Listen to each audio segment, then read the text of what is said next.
ជាកិច្ចចាប់ផ្ដើមខ្ញុំបាទសូមជម្រាបសួរពុកម៉ែបងប្អូនជាទីគោរពរាប់អានបាទ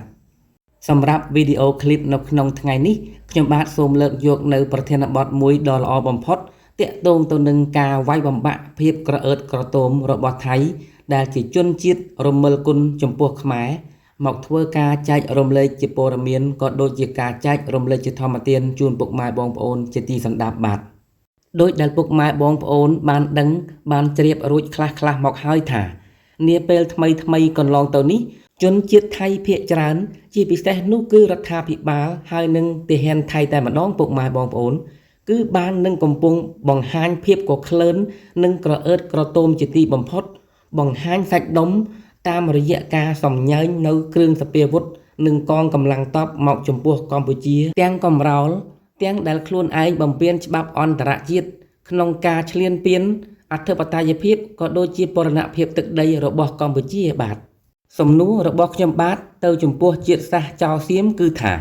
តើអ្នកឯងបានទឹកដីដែលអ្នកឯងកំពុងតែរស់នៅដែលអ្នកឯងកំពុងតែកាន់កាប់នេះមកពីណាតើទឹកដីដែលអ្នកឯងកំពុងរស់នៅនឹងមិនបានមកដោយសារការប្លន់ដណ្ដើមយកការរំលោភបំពានយកឬក៏ការលួចឆក់ប្លន់យកពីខ្មែរទេឬយ៉ាងណាហេតុអ្វីបានជាអ្នកឯងទៅលួចគូផែនទីចោលជាឯកតោភាគី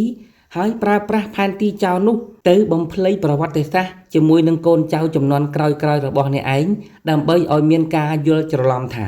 ខ្មែរគឺជាអ្នករំលោភបំពានទឹកដីរបស់អ្នកឯងទៅវិញតើអ្នកឯងធ្វើរបៀបនេះមានបំណងយ៉ាងណាឲ្យប្រកបចំពោះខ្មែរតើអ្នកឯងបានគិតខ្លះទេថាការរីកចម្រើនវិស័យសេដ្ឋកិច្ចរបស់ប្រជាជនអ្នកឯងរបស់ប្រទេសជាតិនេះឯងមួយផ្នែកគឺបានមកពីការដោះដូរពាណិជ្ជកម្មជាមួយនឹងខ្មែរនោះបើអ្នកឯងដឹងខ្លួនថាទាំងទឹកដីទាំងភាសាវប្បធម៌ប្រពៃណីនិងកំណើនវិស័យសេដ្ឋកិច្ចរបស់ប្រទេសនេះឯងបានមកពីខ្មែរចុះហេតុអ្វីបានជាអ្នកឯងរមិលគុណចំពោះខ្មែរយ៉ាងនេះ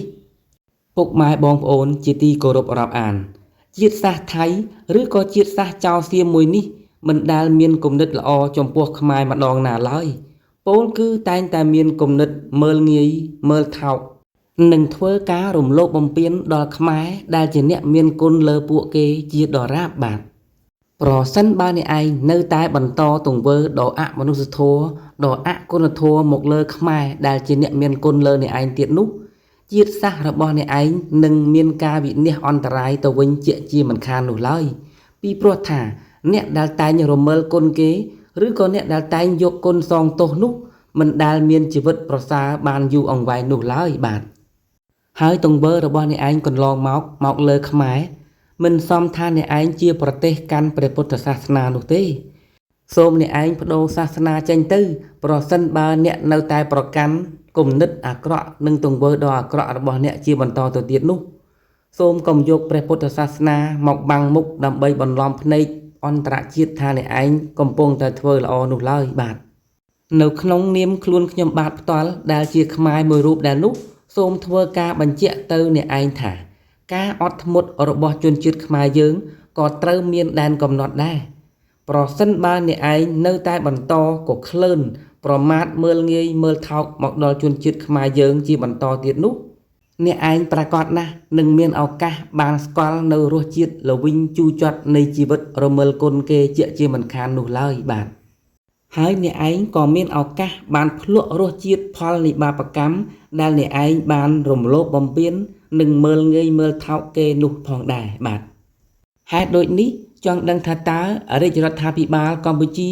មានលក្ខខណ្ឌអ្វីខ្លះដើម្បីដាក់សម្ពាធឲ្យចៅសៀមយំសោកបោកខ្លួន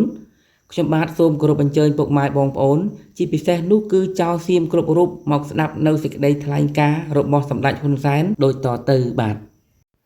នៅថ្ងៃទី13ខែមិថុនាឆ្នាំ2025កន្លងទៅថ្មីនេះនៅលើเพจជាផ្លូវការរបស់សម្ដេចហ៊ុនសែនបានសរសេរថាយប់មិញខ្ញុំបានចេញសារមួយហើយ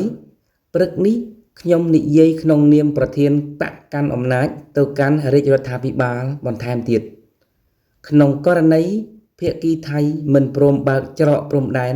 ដែលខ្លួនបិទជាឯកតោភាគីកម្ពុជាត្រូវធ្វើ 1. ប ប្រកាសបិទឈប់ទិញទំនិញថៃមកប្រើប្រាស់ក្នុងទីផ្សារកម្ពុជាគឺមានន័យថា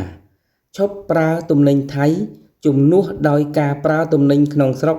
និងទំនិញមកពីប្រទេសផ្សេងក្រៅពីថៃ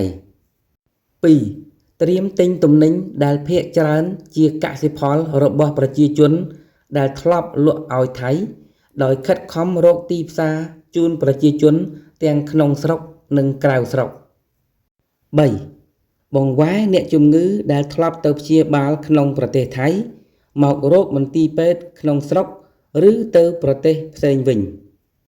4. ត្រៀមទទួលយកនិងដោះស្រាយការងារជូនពលករដែលនឹងវិលត្រឡប់ពីប្រទេសថៃកម្ពុជាកំពុងខ្វះកម្លាំងពលកម្មទាំងក្នុងវិស័យឧស្សាហកម្មទាំងក្នុងវិស័យកសិកម្មនិងសំណង់រាប់សិបម៉ឺនកន្លែងបងប្អូនពលករអាចចាកចេញមកកម្ពុជាមុនថៃបណ្តេញចេញដែលពេលនេះកំពុងទទួលការមើលងាយនិងប្រមាថយ៉ាងធ្ងន់ធ្ងរនៅតំបន់មួយចំនួន 5. កងកម្លាំងប្រដាប់អាវុធគ្រប់ប្រភេទ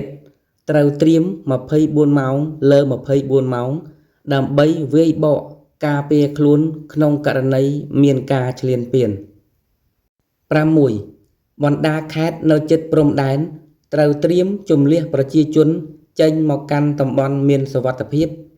និងដោះស្រាយស្បៀងអាហារថ្នាំពេទ្យនិងសម្ភារៈចាំបាច់ផ្សេងទៀតបើថៃមិនធ្វើការដោះស្រាយច្រកព្រំដែនឲ្យវិលមករកភាពប្រក្រតីវិញយើងគ្មានជម្រើសក្រៅពីធ្វើការទាំងអស់នេះទេខ្ញុំសូមអំពាវនាវបងប្អូនជនរួមជាតិសូមកុំធ្វើអំពើជ្រុលនិយម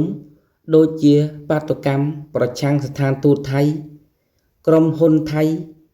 និងជនជាតិថៃនៅកម្ពុជានិងសូមកុំឲ្យស្អប់ខ្ពើមប្រកាន់ពូជសាសន៍ចំពោះជនជាតិថៃដែលភាគច្រើនលើសលប់ជាមនុស្សល្អមានតែក្រុមជ្រុលនិយមនិងយោធាថៃមួយចំនួនប៉ុណ្ណោះ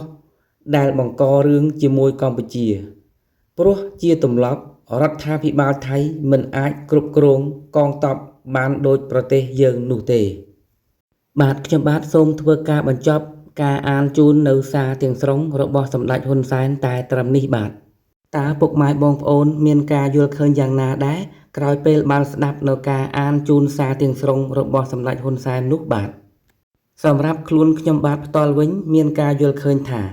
សាររបស់សម្ដេចពិតជាមានអត្ថន័យគ្រប់គ្រាន់និងមានប្រសិទ្ធភាពជាទីបំផុតនៅក្នុងការឆ្លើយតបក៏ដូចជាការវាយបំបាក់នៅភាពក្រអឺតក្រទមរបស់ជនជ្រុលនិយមជនជាតិថៃក៏ដូចជាយោធាថៃផងដែរពុកម៉ែបងប្អូនបាទហេតុអ្វីបានជាខ្ញុំថាសាររបស់សម្ដេចហ៊ុនសែនអាចវាយបំបាក់នៅភាពក្រអឺតក្រទមរបស់ក្រុមជ្រុលនិយមជនជាតិថៃហើយអាចធ្វើឲ្យក្រុមជ្រុលនិយមជនជាតិថៃក៏ដូចជាជនជាតិថៃទាំងមូលមានការយំសោកបោកខ្លួននោះពុកម៉ែបងប្អូនពីព្រោះសម្ដេចបានដាក់លក្ខខណ្ឌយ៉ាងតឹងរ៉ឹងរួចមកហើយថាប្រសិនបើថៃមិនព្រមបើកច្រកព្រំដែនដែលខ្លួនបានបិទជាឯកតោភាគីឲ្យត្រឡប់មកសភាពដើមវិញទេនោះកម្ពុជាត្រូវបិទឈប់ទិញទំនិញថៃមកប្រើប្រាស់នៅក្នុងទីផ្សារកម្ពុជាហើយបើកាលណាលែងមានទំនិញថៃគ្រប់មុខក្នុងទីផ្សារកម្ពុជាហើយនោះមានន័យថាថៃបាត់បង់ចំណូលជាច្រើនដែលធ្វើឲ្យដង្ហើមសេដ្ឋកិច្ចរបស់ខ្លួនកាន់តែធ្លាក់ចុះដុនដាបទៅនេះហើយដែលធ្វើឲ្យជនជាតិថៃដោយភាគច្រើននោះមានការយំសោកបោកខ្លួនដោយព្រោះតែដង្ហើមសេដ្ឋកិច្ចរបស់ខ្លួនធ្លាក់ចុះនោះឯងពុកម៉ែបងប្អូនឧទាហរណ៍ជាក់ស្ដែងនៅឯច្រកទ្វារព្រំដែនអន្តរជាតិប៉ោយប៉ែតស្រាប់តែមានមន្ត្រីយោធាថៃមកសុំចរចាជាមួយនឹងខាងភាគីកម្ពុជាឲ្យបើកច្រកព្រំដែនរបស់ខ្លួនឲ្យស្មើគ្នាឬឲ្យត្រូវម៉ោងគ្នាជាមួយនឹងខាងភាគីថៃពីព្រោះអ្វីទៅពីព្រោះតែគេខ្លាចខាតខុសម៉ោងគ្នាខ្លាចខាតបាត់បង់នៅចំណូលជាតិរបស់ខ្លួនឯងនោះឯងពុកម៉ែបងប្អូននេះគឺចង់បញ្ជាក់ថាគោលការណ៍ទាំង6ចំណុចខាងលើនេះមិនទាន់បានអនុវត្តឲ្យបានពេញលេញផងក៏មានការសុំចរចាបែបនេះទៅហើយពុកម៉ែបងប្អូនបាទត្បិតថាព្រោះតែមានការខាតបង់យំសោកបោកខ្លួនពីសំណាក់កសិករថៃពីសំណាក់ប្រជាជនថៃនោះឯងទើបបានយោធាថៃបង្អោនខ្លួនមកសុំចរចាជាមួយនឹងភាគីកម្ពុជាពុកម៉ែបងប្អូនបាទ បាទខ្ញុំសូមបញ្ចប់คลิปវីដេអូរបស់ខ្ញុំបាទតែត្រឹមនេះហើយប្រសិនបើការរៀបចំคลิปនេះមានការខ្វះខាតលើសលួសឬក៏ទាស់អធិស្ឋានពុកម៉ែបងប្អូននៅត្រង់ប្រការណាមួយនោះក៏សូមការខន្តីអភ័យទោសពីសំណាក់ពុកម៉ែបងប្អូនផងបាទមុននឹងបញ្ចប់ខ្ញុំបាទសូមគោរពជូនពរពុកម៉ែបងប្អូនឲ្យជួបប្រទះតែនឹងសេចក្តីសុខសេចក្តីចម្រើនគ្រប់ប្រការនៅពេលនេះខ្ញុំបាទសូមគោរពថ្វាយបង្គំលានិងសូមជម្រាបលាហើយសូមជួបគ្នានៅក្នុងឱកាសคลิปលើកក្រោយៗទៀតបាទ